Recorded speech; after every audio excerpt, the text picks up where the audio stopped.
जम्मू कश्मीर को अपने बाप की जागीर समझ के रखा हुआ है। 5-5 सालों से सरकारी बंगलों के ऊपर कब्जे किए हैं, जबकि वो आज की तारीख में ना पंच है, ना सरपंच है और ना किसी सरकारी ओहदे के ऊपर है। ना केवल बंगलों के ऊपर कब्जे किए, सरकारी गाड़ियों के ऊपर कब्जे किए हैं, स्कॉर्पियो के ऊपर कब्जे किए हैं, जिप्सी सिक्योरिटी के उनके ऊपर कब्जे किए हुए हैं, सरकारी जमीनों के ऊपर कब्जे किए हुए हैं, फॉरेस्ट लैंड्स के ऊपर कब्जे किए हुए हैं और ये समझते हैं कि जम्मू कश्मीर इनके पिताजी की विरासत है। ये नाकाबिले बर्दाश्त है। जम्मू कश्मीर में हिंदुस्तान में 2 कानून क्यों चल रहे हैं? बहुत बड़ा प्रश्न।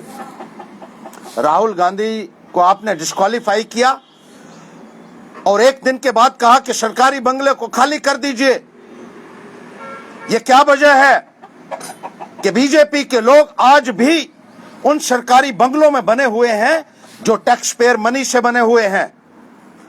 लोगों से टैक्स वसूल कर सरकारी संपत्तियां बनती हैं और उन करोड़ों रुपए के बंगलों में आपने भारतीय जनता पार्टी के लोग और अपने चहेतों को रखा हुआ है। इससे बड़ा भ्रष्टाचार और क्या हो सकता है? मैं ये नरेंद्र मोदी जी आपसे भी पूछना चाहता हूं और लेफ्टिनेंट गवर्नर महोदय आपसे भी पूछना चाहता हूं। और एक बात जिसकी शायद जानकारी आम लोगों को नहीं है कि बंगलों के अंदर जितना भी साजो सामान है वो सारा का सारा सरकारी खर्चे के ऊपर उनको मुहैया करवाया जा रहा है। जितने रेफ्रिजरेटर्स वहां लगे हुए हैं वो स्टेट्स डिपार्टमेंट ने खरीद कर उन बंगलों के अंदर रखे हुए हैं। जितने टीवीज हैं वो सारे के सारे स्टेट्स डिपार्टमेंट ने खरीद कर उन बंगलों में रखे हुए हैं। फर्नीचर सरकारी खर्चे के ऊपर इनको मुहैया करवाया जा रहा है और तमाम सुविधाएं इनको सरकारी खर्चे के ऊपर दी जा रही हैं। क्या ये आपके दामाद हैं? मैं इस सरकार से पूछना चाहता हूं। आपने लोगों का पैसा लूट कर भारतीय जनता पार्टी के नेताओं की ऐशो इशरत में लगा रहे हैं। इसका जवाब आपको देना होगा, इसका हिसाब आपको देना होगा।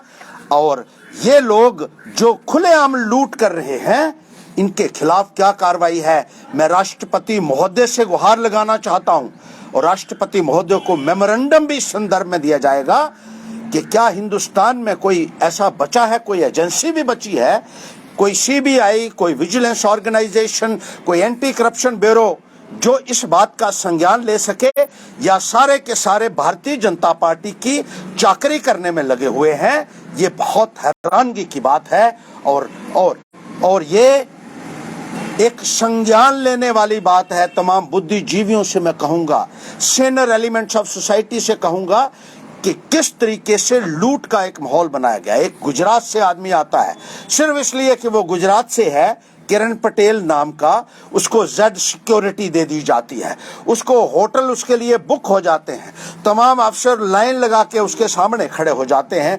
जो भी बीजेपी से जुड़ा होगा उसकी आप किस तरीके से खिदमत कर रहे हैं, सरकारी खजाने के ऊपर इसका हिसाब देना होगा।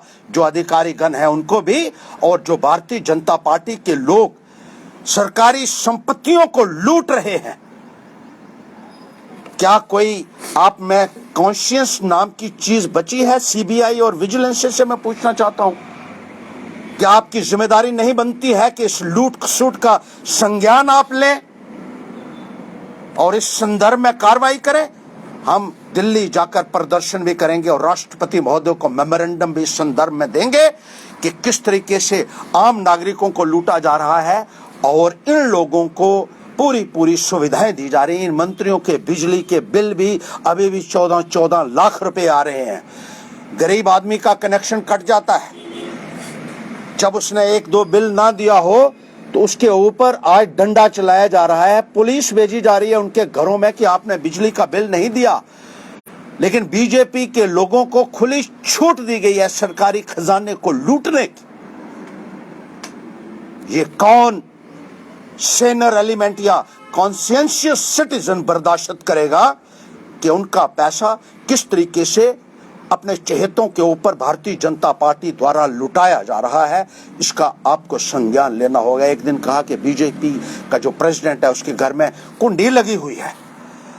और इसका कनेक्शन काट दिया और उसी दिन जाकर रिस्टोर कर दिया, क्योंकि शायद उनको मालूम नहीं था। और आज भी इन लोगों को तमाम सुविधाएं जिस तरीके से दी जा रही हैं, इसका आपको संज्ञान लेना होगा, वरना विजिलेंटे ऑर्गेनाइजेशन जितनी हैं उनके बाहर भी हम धरना प्रदर्शन करेंगे और उनको भी इस नौकरी के लिए एक्सपोज करेंगे।